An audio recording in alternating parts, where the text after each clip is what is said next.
पेश खिदमत है कहानी अंबर नाग मारिया वापसी का सफर। किस्त नंबर 121 नाग और जादुई त्रिशूल। रात गुजर गई, चांद डूब गया, दिन की रोशनी तिब्बत की बर्फानी पहाड़ियों और वादियों में फैल गई। झोंपड़ी के अंदर शिव जी का बुत खामोश बैठा था। उस बुत के सर के ऊपर नाग सोने का बुत बना कुंडली मारे बैठा था। अगरचे दिन का वक्त था मगर वादी में खामोशी छाई हुई थी। उधर अंबर दिल्ली पहुंच चुका था और एक कारवां सराय में ठहरा था और मारिया का इंतजार कर रहा था, क्योंकि उसे एक साधु ने कहा था कि मारिया दिल्ली की तरफ एक काफले के साथ जा रही है और वो वहीं उसे मिलेगी। अंबर को नाग की भी कोई खबर नहीं थी। मैसूर में सुल्तान टीपू को शहीद कर दिया गया था और अंग्रेजों ने मैसूर पर कब्जा कर लिया था। अब वो दिल्ली पर कब्जा करने के लिए साजिश का जाल फैला रहे थे। दिल्ली में औरंगजेब के बाद बड़े कमजोर मुगल बादशाह शाह आलम सानी की हुकूमत थी। लेकिन पहले हम तिब्बत की बर्फानी वादी में नाग के पास चलकर देखते हैं कि उसके साथ क्या वाकयात पेश आ रहे हैं। झोंपड़ी में हल्की हल्की धूप आ रही थी कि पहाड़ी ढलान के एक गांव की बूढ़ी औरत गिरती पड़ती झोंपड़ी में दाखिल हुई और शिव जी की मूर्ति के आगे हाथ बांधकर बोली, हे महाराज, मैं गरीब बेवा औरत हूँ। मेरा एक ही बेटा है जो बीमार है। घर में खाने को कुछ नहीं रहा। महाजन का बड़ा कर्ज हो गया है। वो मकान कुर्की करा रहा है। महाराज मेरी मदद करो। माँ की इस दुआ में न जाने क्या असर था कि शिव जी की मूर्ति में हरकत पैदा हुई और फिर मूर्ति के लब हिले और आवाज आई, ऐ दुखी औरत, हमने तेरी फरियाद सुन ली है। हम तुम्हारी मदद करेंगे। हमारे सर के ऊपर सोने के सांप का एक बुत रखा है, उसे शहर ले जाकर बेच दे। जो दौलत मिले उससे महाजन का कर्ज अदा कर दे और अपना नया मकान बनवा और बच्चे का इलाज करा। डर नहीं, हम तुम्हें इजाजत देते हैं। पहले तो गरीब औरत डर गई, मगर जब मूर्ति ने उसे इजाजत दे दी वो आगे बढ़ी। उसने हाथ आगे बढ़ाकर मूर्ति के सर के ऊपर से सोने का सांप उठाकर झोली में रखा और शिव जी के आगे सर झुकाकर उसका शुक्रिया अदा किया और वापस गांव को चल पड़ी। गांव में जाकर उसने सोने के नाग की मूर्ति अपने बीमार बेटे को दिखाई। सारा माजरा कह सुनाया। उसके बीमार बेटे ने कहा, माताजी, हम इसे शहर ले जाकर किसी जौहरी के पास बेच देते हैं। मूर्ति ने भी यही कहा था। दोपहर को बेवा औरत ने बेटे को साथ लिया, एक पालकी में बैठी और शहर में आ गई। यहाँ एक मशहूर जौहरी की दुकान में जाकर सोने का नाग उसे दिखाया। चालाक जौहरी ने उसकी कीमत आधी से भी कम बेवा औरत को दी और सोने का नाग अपनी तिजोरी में रख लिया। करना खुदा का क्या हुआ कि रात को दुकान में चिराग जलता रह गया। आधी रात को इस इलाके में भौचाल का एक झटका सा महसूस हुआ। उस झटके से दुकान का चिराग नीचे गिर पड़ा और आग लग गई। आग जब जौहरी की तिजोरी के पास पहुंची तो लोहे की तिजोरी गर्म होने लगी। जब सोने के नाग को सेंक पहुंचा तो अपनी जगह से थोड़ा सा हिला।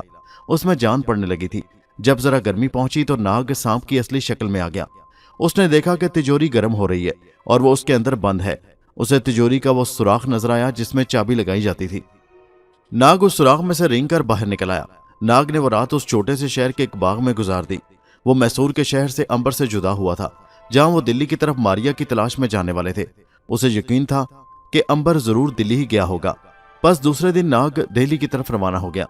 शहर से बाहर आकर उसने सांप का मोहरा, जो सोने का बुत बनने के साथ ही सोना बनकर उसके जिस्म के साथ चिपक गया था, जेब से निकालकर मुंह में रखा और गायब होकर फिजा में बुलंद हो गया। अब उसने मुल्क हिंदुस्तान के शहर दिल्ली की तरफ उड़ना शुरू कर दिया। वो शाम होने से पहले पहले दिल्ली शहर के ऊपर पहुंच गया। उसे गरूब होते सूरज की सुनहरी रोशनी में दिल्ली के लाल किले के चमकते बुर्ज और बादशाही मस्जिद के मीनार नजर आए। नाग अभी तक शहर के मकानों के ऊपर उड़ रहा था। उसने देखा कि दिल्ली के मशहूर बाजार चांदनी चौक में भी छोटी सी नहर बह रही है। बाजार में बड़ी बड़ी मशीनें रोशन हैं। नहर में लोग कश्तियों में बैठे सैर कर रहे थे। नाग गायब हालत में शहर के ऊपर उड़ रहा था और उसे कोई नहीं देख सकता था। इतना वो जानता था कि अंबर उसका इंतजार किसी कारवां सराय में ही कर रहा होगा। वो शहर के ऊपर मकानों के करीब आ गया। अब वो शहर के किसी बाजार में उतरना चाहता था। वो जामिया मस्जिद के पास एक खानका के पीछे आम के दरख्त के पास नीचे उतराया। यहाँ उतरते ही वो इंसानी शक्ल में आ गया। उसे नहीं मालूम था कि एक आदमी वहां बैठा कुंडी डंडे में बादाम घोट रहा था। उसने जो अचानक एक नौजवान खूबसूरत लड़के को नमदार होते देखा तो उसकी आंखें खुली की खुली रह गईं और वो कुंडी डंडा वहीं छोड़कर चीख मारकर भूत भूत कहता हुआ उठ दौड़ा। नाग हंस दिया और वहां से निकलकर जामिया मस्जिद के पीछे गुंजान बाजार में आ गया। उसी जगह पर वो सराय थी जहां दूसरे शहरों से काफले आया करते थे। उधर अंबर गर्मी की वजह से सराय वाली कोठरी से बाहर निकलकर सराय के आगे टहल रहा था कि अचानक उसकी नजर नाग पर पड़ी। वो उसकी तरफ भागा। नाग ने भी अंबर को देख लिया था। दोनों बिछड़े हुए दोस्त मिल गए। दोनों ने एक दूसरे को गले लगाया। खुशी से उनके चेहरे खिल गए थे। दोनों ने एक दूसरे को अपने अपने गुजरे हुए वाकयात सुनाए और फिर मारिया के बारे में बातें करने लगे। अंबर ने कहा, मुझे एक नेक साधु ने कहा था कि वो एक काफले के साथ दिल्ली की तरफ रवाना हो चुकी है। मुझे यकीन है कि वो हमें उसी सराय में मिलेगी। नाग ने कहा, हम उसी सराय में मारिया का इंतजार करेंगे। अंबर ने नाग को बताया कि एक काफला मद्रास और मैसूर से होता हुआ जुमेरात की शाम को सराय में पहुंचने वाला है। जुमेरात में अभी 2 दिन बाकी थे। नाग भी अंबर के साथ ही उसी सराय में ठहर गया। रात का खाना खाकर उन्होंने दिल्ली के चांदनी चौक की सैर की और फिर वापस सराय में आ गए। रात उन्होंने सराय की छत पर सोकर गुजारी। रात को ठंडी हवा चलने लगी थी। उस जमाने में आज के जमाने के स्कूटरों, ट्रकों, रक्षों, मोटरों और वैगनों का शोर नहीं था। शाम के बाद शहर दिल्ली में खामोशी छा जाती थी। शहर की दीवार के पार वाले आम के बागों से कोयलों के कूदने की आवाज आती थी और ठंडी हवा के झोंके आते थे। हवा में फूलों, दरख्त के पत्तों और सौंधी सौंधी मिट्टी की खुशबू थी। इस हवा में अभी पेट्रोल और बस के काले धुएं की बू शामिल नहीं हुई थी। अभी हवा पाक और शफाफ थी। यही वजह थी कि रात को उन्हें खूब नींद आई। सुबह सुबह शाही किले की एक बुर्ज में सुबह की अजान के बाद नौबत के शाद शहनाई की मीठी आवाज सुनाई देने लगी। मुसलमान नमाज पढ़ने मस्जिदों की तरफ और हिंदू मंदिरों की तरफ चल पड़े। दरिया पर औरतें नहाने चली गईं। शहर में सुबह ही सुबह बड़ी रौनक हो गई थी। अंबर और नाग भी जामे मस्जिद में आ गए। उन्होंने जमात के साथ नमाज अदा की, अल्लाह मियाँ से मुसलमानों के हक में दुआ मांगी और मस्जिद से निकलकर शहर से बाहर आ गए।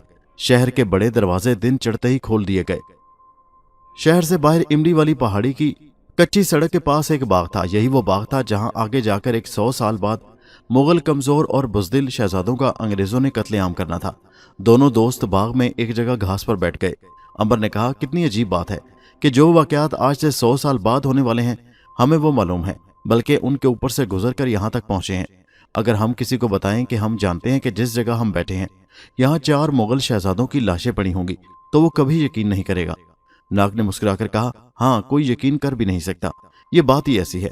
अंबर ने उठते हुए कहा, मेरा ख्याल है कि किसी दुकान पर चलकर आज हलवा पूरी का नाश्ता किया जाए। जरूर जरूर, आज मेरा भी दिल चाहता है कि जरा चटपटी चीजें खाई जाएं। दिल्ली के हिंदू हलवा पूरियां और मिठाई बड़ी अच्छी बनाते हैं। आओ चांदनी चौक में चलते हैं, वहां एक बड़ी मशहूर दुकान है। बातें करते करते वो बाजार में पहुंच गए और एक नाश्ते की दुकान पर बैठ गए और नाश्ता करने लगे। करीब ही एक सपेरा सांप का तमाशा दिखा रहा था। उधर ये नाश्ता करते हुए बातें भी कर रहे थे। उधर वो काला सांप जो सपेरे का था। सपेरे के सामने जब नाग की बू महसूस की तो उसकी तरफ रुख किया। ये बातें कर रहे थे और उधर काला सांप फन उठाए नाग की तरफ रेंगता हुआ चला रहा था। वो करीब आकर झूमने लगा। लोगों ने शोर मचा दिया, अरे लड़कों, उठकर भाग जाओ, सांप तुम्हें डस देगा, भागो, अपनी जाने बचाओ। नाग ने अंबर से कहा, अगर इन लोगों को पता चल जाए कि ये सांप मुझे सलाम करने आ रहा है तो कभी यकीन न करेंगे। अंबर बोला, अब तो इन्हें यकीन करना ही पड़ेगा। सपेरा भी सांप के पास आकर बराबर बीन बजा रहा था, मगर सांप का रुख नाग की तरफ था। हालांकि उसका मुंह सपेरे की तरफ होना चाहिए था जो बीन बजा रहा था। सपेरे को कुछ शक हुआ कि मामला गड़बड़ है, दाल में कुछ काला है। पुराना सपेरा था। सांप पकड़ते एक उम्र गुजर गई थी। बड़े बूढ़ों से सांप के बारे में बड़ी बड़ी अजीब कहानियां सुन रखी थी। उसने बीन बजाना बंद कर दी। इधर सांप ने अपना फन झुकाकर नाग को सलाम किया और अपनी गर्दन झुकाकर उसके आगे कुंडली मारकर बैठ गया। जो लोग पहले डर के मारे भागे थे अब दूर खड़े होकर ये अजीबोगरीब तमाशा देखने लगे। अंबर ने आहिस्ता से कहा, नाग, इसे वापस भेज दो, लोग ख्वामख्वाह तमाशा बना रहे हैं। सपेरे ने बीन परे रखी और हाथ जोड़कर नाग के आगे घुटनों के बल बैठ गया। कहने लगा, जय नाग महाराज, आप कोई बड़े महात्मा हैं जो मेरे काले सांप ने आपको सलाम किया और माथा टेका, मुझे आशीर्वाद दीजिए। नाग ने मुस्कुराकर सपेरे को देखा और कहा, मैं नाग महाराज नहीं हूं भाई, तुम्हारे सांप को जाने क्या हो गया है जो मेरे सामने कुंडली मारकर बैठ गया है। सपेरा बोला, महाराज, आप मुझे धोखा नहीं दे सकते। मैंने सारी उम्र सांपों में गुजारी है। मैं जानता हूं सिवाय सांप देवता के और किसी के आगे सांप अपना सर नहीं झुकाता। आप मुझे आशीर्वाद दें। अंबर ने कहा, नाग भाई, दे दो आशीर्वाद इस सपेरे को, बेचारा बड़ी आजिजी से दरख्वास्त कर रहा है। इतने में लोगों में से एक हट्टा कट्टा लंबा तड़ंगा दिल्ली शहर का सबसे मशहूर कातिल और गुंडा मोती हाथ में खंजर लिए छलांग लगाकर सपेरे के पीछे आकर बोला, खबरदार सपेरे, इस मुसलमान के आगे यूं हाथ ना फैलाओ। तुम हिंदू हो, जो कहना है मुझसे कहो, मैं भी हिंदू हूं और सारी दिल्ली का मालिक हूं। मैं तुम्हारी गर्ज पूरी कर दूंगा। ये भूखा नंगा मुसलमान तुम्हें क्या दे सकता है, जिसके पास हलवा पूरी के लिए भी पैसे नहीं होंगे। ये नाग की सख्त बेइज्जती थी। अंबर उठकर खड़ा हो गया। वो मोती गुंडे की गर्दन तोड़ने के लिए आगे बढ़ा ही था कि नाग ने उसे रोक दिया। नहीं अंबर, इसे माफ कर दो, इसने हमें मुसलमान कहा है और मुसलमान माफ कर देता है। वो अपने लिए नहीं, खुदा के लिए लड़ता है। लोग दम बखुद होकर खड़े थे। उन्हें मालूम था कि मोती गुंडा बड़ा जबरदस्त बदमाश है और किसी को कत्ल कर देना उसके लिए मामूली बात है। उसकी बात को शाही किले के अंदर बादशाह भी नहीं टालता था, क्योंकि मुगल हुकूमत कमजोर हो चुकी थी। वहां जो हिंदू खड़े थे वो खुश हो रहे थे कि अभी मोती गुंडा उन दोनों मुसलमानों को मार मार कर उनका भुरकस निकाल देगा। और जो मुसलमान वहां खड़े थे वो सोच रहे थे कि अगर हिंदू गुंडे ने उन दोनों मुसलमानों पर हमला किया तो वो उस पर टूट पड़ेंगे। नाग अभी तक दरी पर बैठा हुआ था और सांप उसके सामने कुंडली मारे हुए था। सपेरा हाथ जोड़े कभी मोती गुंडे का मुंह तकता था और कभी नाग की तरफ देखता था। नाग के रोकने से अंबर पीछे हट गया और नाग की तरफ देखकर बोला, मैं तुम्हारी वजह से इसे कुछ नहीं कहूंगा। मोती गुंडे ने नारा लगाकर कहा, ऐ जलील मुसलमान, मैं तुम्हें और तुम्हारे इस्लाम को क्या समझता हूं। अब नाग से बर्दाश्त नहीं हो सका। कोई भी मुसलमान ये बर्दाश्त नहीं कर सकता कि उसके सामने कोई उसके दीन इस्लाम की बेइज्जती करे। वो इस्लाम के लिए हर वक्त जान देने पर तैयार रहता है। नाग ने सांप को इशारा किया। सांप कुंडली मारे मारे एक छलांग लगाकर मोती गुंडे के सर पर पहुंच गया, मगर मोती गुंडा बड़ा होशियार निकला। उसने तलवार के एक ही वार से सांप के 2 टुकड़े कर दिए। हजूम में हिंदुओं ने खुशी से नारे लगाने शुरू कर दिए। मुसलमानों के दिल बुझ से गए। वो हमला करने के लिए पर तोड़ने लगे। सांप की मौत के साथ ही नाग उठकर खड़ा हो गया। अंबर ने उसके हाथ को पकड़कर पीछे करते हुए कहा, नाग, ये मेरा शिकार है। मोती गुंडे ने ललकार मारी और कहा, तू भी सामने आकर देख ले। इस तलवार से सांप की तरह तेरे भी टुकड़े उड़ा दूंगा। और मोती गुंडा तलवार लहराता मैदान में कूद पड़ा। वहां हिंदू ज्यादा थे, मुसलमान थोड़े थे। मुसलमानों ने अंबर की जान बचाने के लिए जरा एक कदम उठाया तो हिंदू सामने खंजर तलवारें लेकर आ गए। खबरदार कोई आगे ना बढ़े, एक का मुकाबला एक से होने दो, एक बूढ़े मुसलमान ने कहा। वो मुसलमान बेचारा निहत्ता है। मोती गुंडे ने कहा, इसे एक तलवार दे दो। इस पर अंबर ने मुस्कुराकर कहा, नहीं, मैं निहत्ता ही लड़ूंगा। इस पर हजूम में मुसलमानों ने नारा तकबीर अल्लाह अकबर के नारे लगाए। हिंदू गुंडा तलवार चलाता अंबर की तरफ बढ़ा और बोला, अब भी तलवार ले ले, क्यों अपनी मौत को आवाज दे रहा है। अंबर ने कहा, मोती गुंडे, जो कुछ कहना है कह ले, क्योंकि आज तुम्हारी जिंदगी का आखिरी दिन है। अभी थोड़ी देर बाद तेरी जुबान हमेशा हमेशा के लिए बंद हो चुकी होगी। मोती गुंडे ने गुस्से में आकर तलवार हवा में लहराई और पूरी ताकत से अंबर पर हमला कर दिया। तलवार अंबर के करीब से निकल गई। अंबर को तलवार न लग सकी। लोग खौफ के मारे चुप थे। फिर हिंदुओं ने नारे लगाकर मोती गुंडे का हौसला बढ़ाना शुरू किया। मोती, इस मुसले को मार दो, इसकी गर्दन उतार दो, इस मुसलमान को मजा चखा दो। मोती गुंडे ने दूसरा वार किया। अंबर उछलकर एक तरफ हो गया। ये हिंदू गुंडे को जिंदा रहने का थोड़ा सा और मौका देना चाहता था। उसने मोती से कहा, मोती, अब तेरी जिंदगी के चंद एक ही सांस बाकी रह गए हैं। लो, अब मैं वार करने आ रहा हूं। अंबर ने पहली बार या ली और अल्लाह अकबर का नारा लगाया और उछलकर मोती के सामने आ गया। मोती गुंडे ने दोनों हाथों में तलवार लेकर अंबर के सर पर पूरी ताकत से वार कर दिया। इस कदर ऊंची आवाज पैदा हुई कि जैसे किसी ने चट्टान पर जोर से कुल्हाड़ा मारा हो। उसके बाद लोगों ने जो कुछ देखा वो उन्होंने उससे पहले कभी नहीं देखा था। तलवार एक झनकार के साथ टूटकर दूर जा गिरी और सिर्फ उसका दस्ता मोती गुंडे के हाथ में रह गया। उसकी समझ में कुछ नहीं आया था कि ये क्या हुआ है। वो कभी अंबर को देखता और कभी अपने हाथ में पकड़ी तलवार के टूटे हुए दस्ते को। अंबर ने गरज कर कहा, ओ काफिर, अब अल्लाह के शेर का वार भी देख। अंबर ने आगे बढ़कर एक हाथ मारा। हिंदू गुंडे के हाथ से तलवार का दस्ता उसकी कलाई समेत नीचे जमीन पर गिर पड़ा। खून की एक धार गुंडे की कलाई से निकलकर फवारे की तरह गिरने लगी। अंबर ने उसके साथ ही उसे गर्दन से पकड़कर हवा में इतने जोर से उछाला कि वो ऊपर दरख्त से टकराकर धड़म से नीचे गिरा और उसकी हड्डियां चूरा हो गईं। मुसलमानों ने नारे तकबीर अल्लाह अकबर के नारे लगाए और आगे बढ़कर अंबर को कंधों पर उठा लिया। हिंदू वहां से दुम दबाकर भाग गए। मुसलमानों ने जुलूस बनाकर अंबर को साथ लिया और जामिया मस्जिद की तरफ रवाना हो गए। नाग मुस्कुराते हुए साथ साथ चल रहा था। जामिया मस्जिद की सीढ़ियों पर पहुंचकर अंबर ने बड़ी मुश्किल से अपने आप को हजूम से छुड़ाया और उन्हें कहा कि वो अपने अपने कारोबार पर जाएं। इस काफिर ने खुदा की शान में गुस्ताखी करने की जुर्रत की थी और मैंने उसे उसका मजा चखा दिया। ये मेरी ताकत नहीं थी बल्कि अल्लाह की ताकत थी। लोग उछल उछल कर नारे लगाने लगे। नाग ने अंबर का हाथ पकड़ा और उसे खींचता हुआ हजूम से बाहर निकाल कर ले गया। अंबर और नाग ने सराय में आकर दम लिया। यार, आज तो सुबह सुबह जंग हो गई थी। नाग ने अपने कुर्ते के बटन बंद करते हुए कहा। अंबर अपने बालों में उंगलियां फेर रहा था। कहने लगा, ये तो कुफर के खिलाफ जिहाद था नाग। हाँ, बेशक ये जिहाद था और खुदा ने हमें इसमें फतह दी है। अंबर कहने लगा, मेरा ख्याल है कि अब हमें कुछ देर के लिए शहर से बाहर ही किसी बाग में ठिकाना बनाना चाहिए, क्योंकि ये शहर के लोग यहाँ हमारा नाक में दम कर देंगे। नाग ने कहा, बड़ा नेक ख्याल है, क्योंकि जिन लोगों ने शहर में हमारा जुलूस निकाला है वो हमारा मजार बनाने से भी दरेग नहीं करेंगे। तो फिर चलकर कुतुब साहब की लाट के पास रहने का ठिकाना बनाते हैं।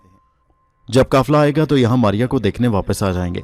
दोनों सदियों के दोस्तों ने दोपहर का खाना करवाएं सराय की कोठड़ी में ही खाया, इसलिए कि उन्हें दिल्ली शहर के लोगों के खाने पसंद थे, वरना उन्हें न खाने की जरूरत होती थी और न पीने की। उस वक्त भी बाहर लोग इकट्ठे होना शुरू हो गए थे। जो ही वो दोनों बाहर निकले, लोग नारे लगाने लगे। नाग ने अंबर से कहा, भागो मियाँ यहाँ से, यह आज हमारा मजार बनाकर ही दम लेंगे। और दोनों एक तरफ को उठ दौड़े। लोग नारे लगाते उनके पीछे दौड़ने लगे, मगर शहर के दरवाजे से बाहर निकलते ही लोगों ने देखा कि एक दोस्त तो गायब हो गया और दूसरे की रफ्तार इतनी तेज हो गई कि देखते देखते वह नजरों से ओझल हो गया। अब तो लोगों को यकीन हो गया कि ये दोनों बड़ी करनी वाले नौजवान बुजुर्ग थे, लेकिन वो उनके हाथ से निकल गए थे। लोग एक दूसरे से बातें करते और हाथ ही मलते रह गए। कुतुब की सांप की लाट के पास पहुंचकर अंबर भी रुक गया। वो तूफान मेल की तरह भागा आ रहा था और नाग उसके सर के ऊपर गायब होकर उड़ता चला आ रहा था। नाग नीचे उतर गया। सांप का मोहरा उसने मुंह से निकालकर जेब में रख लिया। वो कुतुब की लाट के सामने वाले कीकर के घने दरख्तों के नीचे बने हुए खूबसूरत गोल चबूतरे पर जाकर ठंडी छांव में बैठ गए। दिल्ली की गर्मी से वो भी तंग आ गए थे, मगर दरख्तों की छांव बड़ी ठंडी थी। कुतुब की लाट का सुर्ख पत्थर धूप में चमक रहा था और अभी उसकी सबसे ऊपर वाली मंजिल गिरी नहीं थी। सारी मंजिलें सलामत थीं। यह जगह उस जमाने में बड़ी सुनसान थी। इर्द गिर्द कोई आबादी नहीं थी। धूप ढलने तक उन्होंने वहां आराम किया। नाग तो बड़े मजे से ठंडी छांव में सो रहा था। दोपहर ढलने के बाद ठंडी हवा चलने लगी थी। अंबर ने देखा कि नाग गहरी नींद सो रहा है और खराटे भी ले रहा है। नाग के खराटे सांप के शोकर की तरह से होते थे। अगर कोई आंख बंद करे तो ऐसा लगे कि कोई अजदा फनकार रहा है। अंबर का जी चाहा कि उस खुशगवार मौसम में सैर करे। सैर से वापस आने के बाद अंबर ने नाग को उठाया और शहर की तरफ चल दिए और सराय में जाकर उन्होंने मालूम किया कि मैसूर से चला हुआ काफिला दिल्ली कब पहुंच रहा है। उन्हें पता चला कि काफिला दोपहर के बाद पहुंचने वाला है। नाग और अंबर दोनों बड़े खुश हुए और बेताबी से काफिले का इंतजार करने लगे। उन्हें यकीन था कि मारिया उसी काफिले में पहुंचने वाली है। नाग और अंबर ने सराय के बाहर चबूतरे पर बिछी हुई दरी पर बैठकर कहवा पिया और फिर बातें करने लगे। जूं जूं काफिले के आने का वक्त करीब आ रहा था, उनकी बेचैनी बढ़ रही थी। मारिया से मिलकर दोनों दिल्ली से किसी दूसरे मुल्क के लिए रवाना होना चाहते थे। यूं ही नाग के दिल में ख्याल आया कि कुछ देर शाहबाग की सैर करते हैं। दोनों सराय से उठकर शहर के दरवाजे से बाहर निकले और शाहबाग में आ गए। ये वही तारीखी बाग था जहां 100 साल बाद मुगल शहजादों का कत्लेआम होने वाला था। बाग के दरख्तों पर परिंदे चहचहा रहे थे। गर्मी खूब पड़ रही थी, मगर बाग में दरख्तों के सायों के नीचे बड़ी ठंडक थी। वो बारादरी से गुजरकर एक मस्जिद में आ गए। ये संगे मरमर की बनी छोटी सी मस्जिद थी जहां शाही महल के उमरा जुमा की नमाज आकर पढ़ा करते थे। मस्जिद के सहन में नीम के घने दरख्तों की ठंडी छांव थी। दोनों दोस्त उस छांव में बैठ गए। ठंडी हवा के झोंके चल रहे थे। उनको बातें करते करते नींद आ गई और वो सो गए। जब वो सोकर उठे तो दोपहर ढल चुकी थी। धूप का रंग सुनहरी पड़ रहा था। नाग ने आंखें मलकर कहा, यार हम काफी देर सोते रहे हैं। अंबर बोला, हाँ कोई 2 घंटे तो सोए होंगे। चलो शहर चलते हैं। मारिया का काफिला आने ही वाला है, बल्कि कहीं आ ही न गया हो। दोनों बाग से निकलकर सड़क पर आए तो उन्हें सड़क पर कुछ तब्दीली सी महसूस हुई। जब वो सोने के लिए बाग में दाखिल हुए थे तो उस सड़क पर पत्थर ही पत्थर थे जिन्हें कूटकर हमवार किया गया था, लेकिन अब सड़क पर एक भी पत्थर नहीं था। दरख्तों पर कोई भी परिंदा नहीं बोल रहा था। नाग ने अंबर की तरफ देखकर कहा, इस सड़क के पत्थर कहाँ चले गए? यही मैं सोच सोच कर हैरान हो रहा हूँ। यहाँ तो पत्थरों की सड़क थी, अब मट्टी उड़ रही है। क्या इस शहर में सड़क भी चुरा कर ले जाते हैं? दोनों शहर के दरवाजे पर पहुंचे तो देखा कि लोगों के लिबास मुगलिया तर्ज के नहीं थे, बल्कि ईरानी और कुछ कुछ तुर्की लिबास थे। वो ताज्जुब से इधर उधर तकने लगे। शहर की दीवार भी जगह जगह से गिरी हुई और टूटी फूटी थी। ये क्या बात है अंबर? नाग ने कहा। वो शहर में दाखिल हो गए। अभी 2 घंटे पहले वो जिन दुकानों और दुकानदारों को वहां छोड़ गए थे, उनमें से एक भी दुकानदार वहां नहीं था। दुकानों की जगह वहां घोड़े बंधे हुए थे। अंबर बोला, कोई गड़बड़ हो गई है नाग। शहर का हुलिया पहले ऐसा नहीं था। मुगलिया अहद के 2 मंजिला मकान वहां नहीं थे। अब 1 मंजिला मकानों पर चिक्कों की जगह पर्दे गिरे हुए थे। एक दुकानदार सर पर बड़ी सी तुर्की गोल पगड़ी बांधे बैठा तरबूज बेच रहा था। अंबर ने उसे अस्सलाम वालेकुम कहा। उसने तुर्की लहजे में वालेकुम अस्सलाम कहा और तुर्की में पूछा, क्या चाहिए भाई? अंबर ने नाग की तरफ देखा और कहा, 1 घंटे पहले तो यहाँ के दुकानदार उर्दू बोलते थे, ये तुर्की जुबान कहाँ से आ गई? नाग ने कोई जवाब न दिया। वो किसी गहरी सोच में था। अंबर ने जेब से सोने की एक रफी निकालकर दुकानदार को दी और तुर्की जुबान में कहा, 1 तरबूज दे दो हमें भाई। दुकानदार ने अंबर के हाथ से सोने का सिक्का लेकर उसे उलट पलट कर गौर से देखा और फिर बड़ी बड़ी आंखें पूरी खोलकर बोला, ब्रादर ये सिक्का तुमने कहाँ से लिया है? अंबर ने कहा, हमने दिल्ली में ही लिया था। दुकानदार ने दूसरे ग्राहकों को वो सिक्का दिखाकर कहा, भाइयों जरा देखो तो इस सिक्के पर किस बादशाह का नाम लिखा है। एक ग्राहक ने सिक्के पर नाम पढ़कर कहा, इस पर तो किसी शाह आलम सानी बादशाह का नाम लिखा है। दुकानदार ने सर खुजाते हुए पूछा, भाई ये किस मुल्क का बादशाह है? अंबर ने कहा, हिंदुस्तान का मुगल बादशाह है और लाल किले में इसी दिल्ली शहर में उसका दरबार लगता है। क्या तुमको नहीं मालूम? कुछ और लोग भी वहां इकट्ठे हो गए। अंबर की इस बात पर हंसने लगे। दुकानदार ने सिक्का वापस करते हुए कहा, भाई तुम किस शाह आलम बादशाह की बात कर रहे हो? नाग बोला, जो मुगल बादशाह है। कौन मुगल? दुकानदार ने ताज्जुब से पूछा। अब अंबर और नाग समझ गए कि इनके साथ क्या हादसा हो गया है। अंबर ने अपना शक दूर करने के लिए दुकानदार से पूछा, क्या दिल्ली पर मुगल बादशाहों की हुकूमत नहीं है? दुकानदार ने कहा, भाई दिल्ली पर तो इस वक्त शहाबुद्दीन गौरी की हुकूमत है। अंबर और नाग को एक झटका सा लगा और सर पकड़कर बैठ गए। जब वो दोनों शाहबाग में सो रहे थे तो तारीख का वक्त एकदम से 300 साल पीछे चला गया था। जमाना बदल गया था। अब दिल्ली पर मुगलों की नहीं बल्कि शहाबुद्दीन गौरी की हुकूमत थी और शहर में ईरानी और तुर्की जुबान ही बोली और समझी जाती है। उर्दू अभी किसी को नहीं आती थी। लोग अंबर और नाग के लिबास को भी हैरत से देखने लगे। कोई कहता कि ये दोनों पागल हैं, इन्हें किले के पागल खाने में भिजवा दो। कोई कहता कि ये मरहटों के जासूस हैं, इन्हें फौज के हवाले कर दो। इतने में 2 फौजी भी वहां गए। उन्होंने सारा मामला सुना और सोने के सिक्के भी देखे। दोनों फौजियों ने पुराने अफगानों की तर्ज पर गोल पगड़ियां बांध रखी थी। बड़ी घेरदार शलवारें और लंबे कुर्ते थे। कमर पर ढाल बंधी थी और पहलू में खामदार तलवारें लटक रही थीं। कंधे पर तीर कमान भी थे। अंबर ने कहा, हम जासूस नहीं हैं। फौजी बोला, तो फिर तुम कौन हो, कहां से आए हो? अंबर और नाग अब उन्हें क्या बताते कि वो कौन है और कहां से आए हैं। वो उन्हें समझाने की कोशिश करते तो फौजी और ज्यादा उलझ जाते। आखिर उन्होंने अंबर और नाग को गिरफ्तार कर लिया और कहा, तुम्हें दरबार में पेश किया जाएगा। तुम मराठों के जासूस हो, चलो हमारे साथ। अंबर और नाग अगर चाहते तो वहां से बड़ी आसानी से फरार हो सकते थे, लेकिन नाग ने अंबर से कहा, भाई जब ये इनकलाब आ ही गया है तो चलो जरा दरबार की सैर भी कर लें। अब तो खुदा जाने वो काफिला भी कहां तितर बितर हो गया होगा जिसके साथ मरिया सफर कर रही थी। फौजी दोनों को घोड़े पर बिठाकर किले के अंदर ले गए। किले का वो एक रूप ही नहीं था।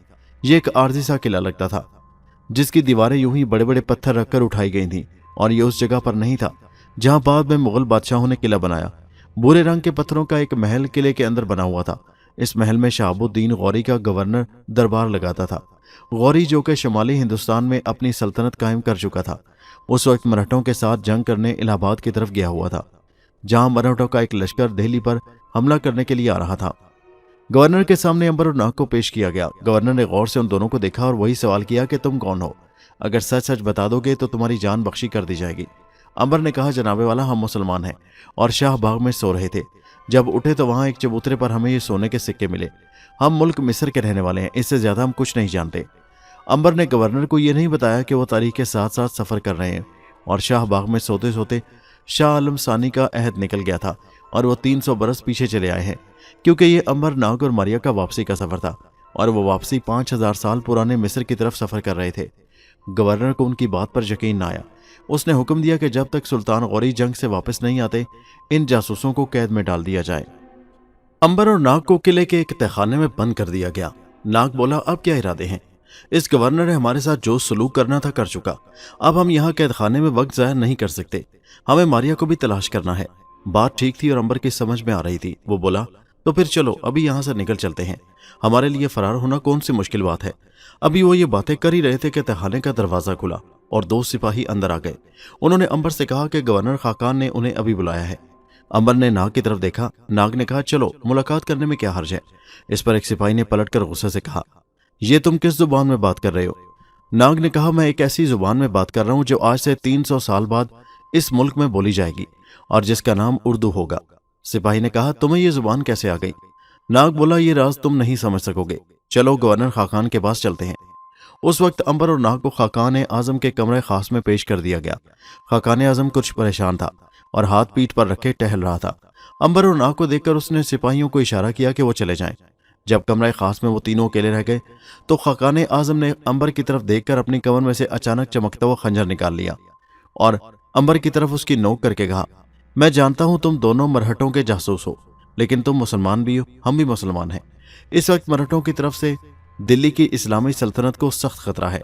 मरहटे 10 लाख का जबरदस्त लश्कर लेकर दिल्ली से 300 मील नीचे दरिया गोगिरा के पार जमा है। सुल्तान शहाबुद्दीन गौरी दरिया के उस किनारे पर दुश्मन से मुकाबले के लिए तैयार बैठा है, लेकिन मुसलमानों का ये लश्कर काफिरों के मुकाबले में बहुत थोड़ा है। हमारे लश्कर में सिर्फ 2 लाख फौज है और तोपे भी दुश्मन के मुकाबले में कम है। नाग ने कहा, आप क्या कहना चाहते हैं? खाकान आजम ने खंजर लहराकर कहा, तुम जासूस हो। तुम्हें मराठों ने हमारे महल में फौज के राज मालूम करने के लिए भेजा है, लेकिन अगर तुम अपनी आखिरत संवारना चाहते हो तो इस वक्त मुसलमान लश्कर की मदद करो और हमें बता दो कि दुश्मन ने दरिया पार किस किस मकाम पर तोपें लगा रखी हैं और वो कब दरिया पार करके हमला करने का इरादा रखता है। अंबर ने मुस्कुराकर कहा, खाकान आजम, पहली बात तो यह है कि अगर आप हमारी मदद चाहते हैं तो इस खंजर को वापस इसके नियाम में डाल लें। खाकान आजम ने तैश में कहा, यह खंजर मैं बाहर ही रखूंगा, इसलिए कि अगर तुमने दुश्मन के राज ना बताए तो इसी खंजर से मैं तुम दोनों लड़कों को इसी जगह ज़िबह कर दूंगा। मैं चंगेज व हलाकू की औलाद में से हूं और दुश्मन को कत्ल कर देना मेरे लिए कोई नई बात नहीं है। अमर बोला, हम चंगेज खान को भी जानते हैं और हलाकू से भी एक बार मिल चुके हैं और अपनी वापसी के इस सफर में उससे एक बार फिर मुलाकात करेंगे, इसलिए हमें यह कहकर डराने की कोशिश न करो। खाकान आजम ने खंजर लहराकर कहा, पागलों जैसी बातें करके तुम अपने आप को पागल साबित नहीं कर सकते।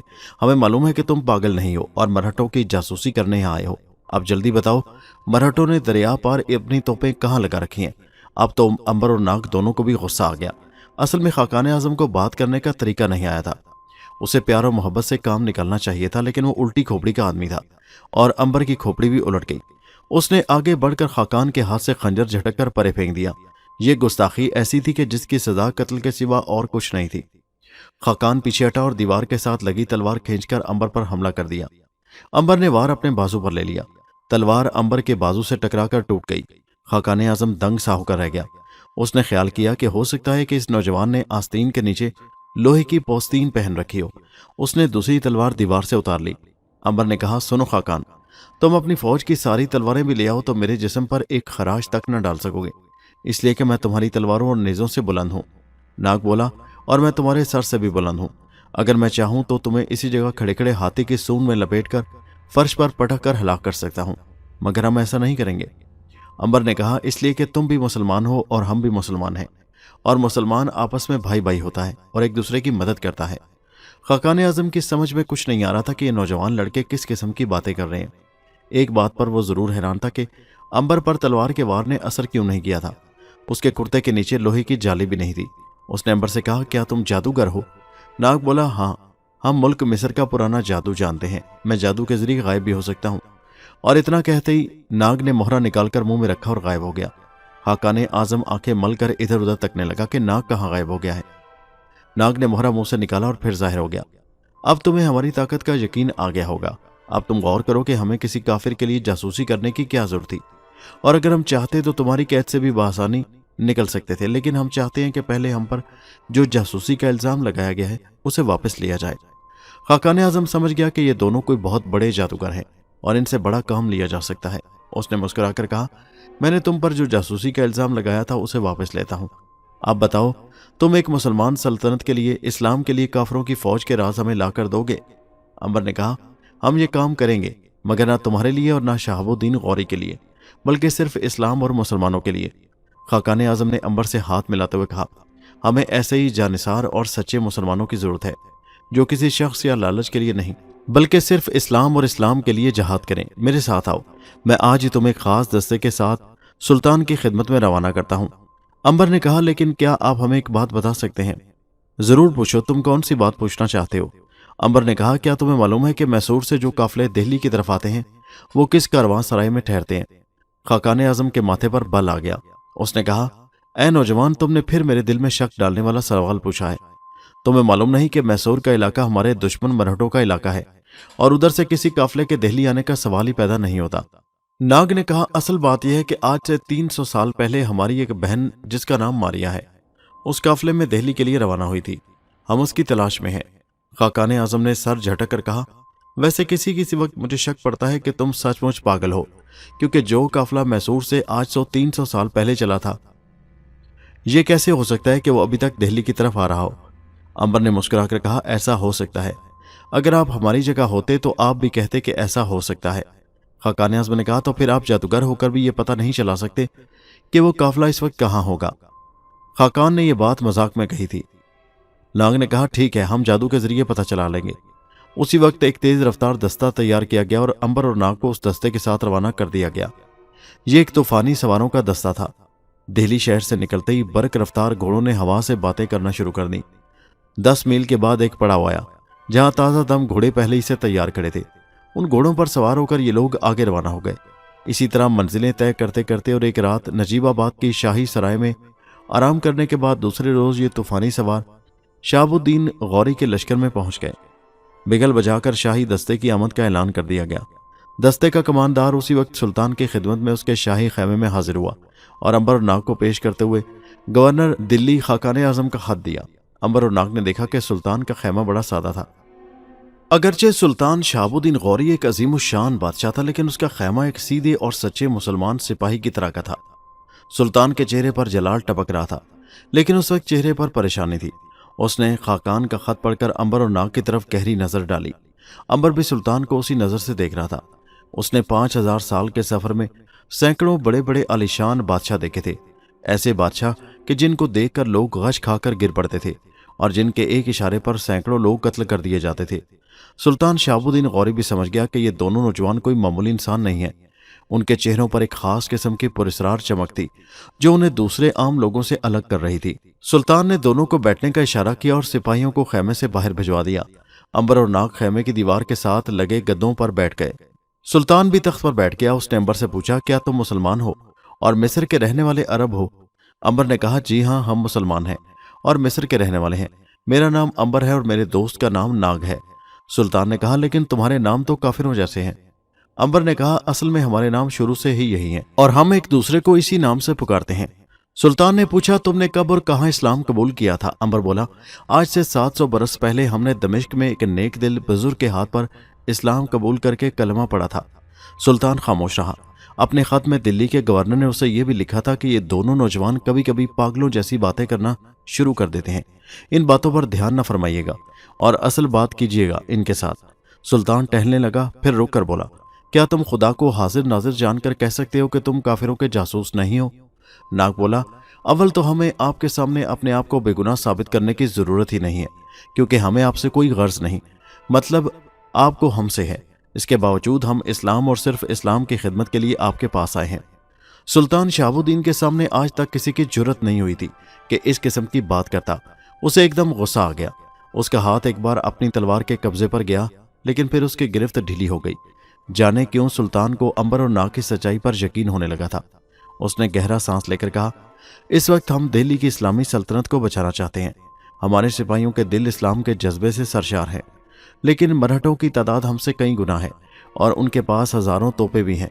हमारा एक एक सिपाही इस्लाम के नाम पर कट मरेगा, मगर दुश्मन को दरिया पार नहीं करने देगा। इसके बावजूद किसी वक्त ख्याल आता है कि जब सारे मुजाहिद शहीद हो गए तो फिर क्या होगा? क्या दिल्ली की गलियों में मुसलमान औरतों और बच्चों का खून बहेगा? क्या काफिर हिंदू मराठे मुसलमान घरों में घुसकर मुसलमान शरीफ जादियों को बेइज्जत करेंगे? अंबर ने बात काटकर कहा, सुल्तान, ऐसा नहीं होगा। खुदा हमारी मदद करेगा। हम दुश्मन को दरिया पार करने से पहले ही तबाह बर्बाद कर देंगे। ये कैसे हो सकता है? सुल्तान ने नाउमीद सा होकर कहा। अंबर उठकर सुल्तान के पास जा खड़ा हुआ, फिर कहने लगा, सुल्तान, मैं जानता हूं आप गजनी और कंधार से हिंदुस्तान में सिर्फ मुसलमानों को हिंदुओं के जुल्म सितम से निजात दिलाने आए हैं। आप इससे पहले भी मराठों को शिकस्त दे चुके हैं। सुल्तान ने कहा, यह बात तुम्हारी दुरुस्त है, मगर इस बार जनूबी हिंद की सारी हिंदू रियासतों की फौज मराठों के साथ मिल गई है। उनकी फौज की तादाद 10 लाख से भी बढ़ गई है, जबकि मेरे पास बड़ी मुश्किल से 2-2.5 लाख के करीब सिपाही होंगे। अंबर ने कहा, खुदा ने हमेशा ज्यादा तादाद के आगे कम तादाद मुसलमानों को फतह अता फरमाई है। इंशाल्लाह इस जंग में भी आपकी फतह होगी। सुल्तान कहने लगा, उसके लिए बड़ी दानिशमंदी और कमाल की जासूसी की भी जरूरत है, ताकि दुश्मन को हमला करने से पहले ही इतना नुकसान पहुंचा दिया जाए कि वो पूरी ताकत से हमला न कर सके। नाग ने कहा, ऐसा हो सकता है। सुल्तान ने पूछा, क्या तुम्हारा जादू दुश्मन के राज मालूम कर सकता है? मुझे और कुछ नहीं चाहिए, मैं सिर्फ ये पता करना चाहता हूं कि दुश्मन ने दरिया पार अपनी तोपें किस जगह रखी हैं और उन तोपों के साथ वो किस तरफ से दरिया पार करेगा। उसके बाद मेरे जांबाज सिपाही अपनी जान लड़ा देंगे और फिर जो होगा देखा जाएगा। अंबर ने कहा, सुल्तान, आप खुदा पर भरोसा रखें। हम आज रात को ही दरिया पार करके दुश्मन के लश्कर में पहुंच जाएंगे और सारी मालूमात हासिल करके वापस आएंगे। सुल्तान बोला, लेकिन मराठे तुम दोनों को पकड़कर कत्ल कर देंगे। तुम्हारा इस तरह उनके लश्कर में जाना सख्त खतरनाक बात होगी। नाग ने कहा, हम साधुओं का बेस बदल कर जाएंगे, आप बेफिक्र रहें, हमें कोई कत्ल नहीं करेगा। सुल्तान ने कुछ फिक्रमंद होकर कहा, फिर भी मैं समझ नहीं सकता कि तुम एक मकार मराठा काफिर सरदार होलकर राव से अपने आप को कैसे बचा सकोगे। उसकी आंखें बड़ी तेज हैं, वो रात के अंधेरे में जमीन पर रेंगती हुई चूंटी को भी देख लेती हैं। नाग ने कहा, हम चूंटी बनकर भी उसे दिखाई नहीं देंगे। सुल्तान ने खुश होकर कहा, मैदान जंग में दुश्मन की फौजों की जासूसी इस्लाम में हराम नहीं है। अगर तुम कामयाब होकर वापस लौटो तो मैं समझूंगा कि हिंदुस्तान में इस्लाम के दीन के बुनियादें रखने में तुम दोनों का हाथ भी शामिल होगा। अंबर ने कहा, खुदा हमारी मदद करेगा सुल्तान। आप ऐसा करें कि हर रोज रात को दरिया के दूसरे किनारे जिधर ऊंची पहाड़ियां देखा करें, जिस रात आपको पहाड़ी पर आग जलती नजर आई, आप उसी वक्त अपनी फौज लेकर दरिया पार करके दुश्मन के लश्कर पर हमला कर दें। ऐसा ही होगा। सुल्तान ने अंबर के कंधे पर हाथ रखकर कहा। बहादुर नौजवानों, मैंने तुम्हारे बारे में सुना है कि तुम में से एक नौजवान जादू भी जानता है और गायब हो जाता है। मैं समझता हूं कि दुश्मन होलकर राव के लश्कर में पहुंचकर तुम्हें जादू से ज्यादा अक्लमंदी और होशियारी की जरूरत पड़ेगी, क्योंकि अपने जादू से तुम खुद गायब हो सकते हो, लेकिन दुश्मन के लाखों के लश्कर को गायब नहीं कर सकते। नाग ने मुस्कुराकर कहा, हम सब कुछ जानते हैं सुल्तान, जादू से ज्यादा हम अक्लमंदी और होशियारी से काम लेंगे। इसीलिए हमने फैसला किया है कि आधी रात के बजाय हम दिन के वक्त दरिया अबूर करेंगे। दिन के वक्त? सुल्तान ने कुछ ताज्जुब से पूछा। हाँ सुल्तान अली, अब इजाजत दीजिए, कल सुबह आपसे मुलाकात होगी। अंबर और नाग इजाजत लेकर वापस लश्कर में अपने खैमे में आ गए, जो उन्हें रात आराम करने के लिए दे दिया गया था। दोस्तों, ये कहानी अभी जारी है, इसका अगला हिस्सा नेक्स्ट वीडियो में मुलाहिजा कीजिए, जिसका लिंक इसी वीडियो के नीचे डिस्क्रिप्शन में मौजूद है। और हमारे चैनल हैदरवाइज को सब्सक्राइब जरूर कीजिए। शुक्रिया।